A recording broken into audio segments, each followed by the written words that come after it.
Dunyodagi eng chiroyli 5 ta stadion qaysilar ekanligini bilarmidingiz? Birinchisini ko'rganingizda hayratdan yoqa ushlashingiz aniq. Aytishimdan oldin kanalimga obuna bo'lib qo'ying, men esa boshladim. 5-o'rinda Mercedes-Benz stadioni Atalanta. Jasur va inqilobiy, uning tomi ochilganda xuddi ochilayotgan guldek ko'rinadi.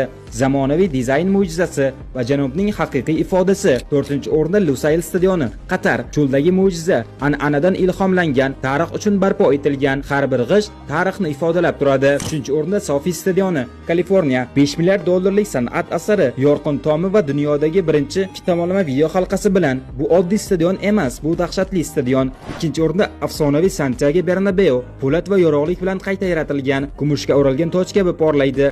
Va nihoyat 1-o'rinda Allianz Arena, tunda yurak urishidek porlaydigan stadion. Uning tashqi qobig'i rangini o'zgartirib, go'yo jonlangandek tuyuladi. Sizningcha dunyodagi eng yaxshi stadion qaysi?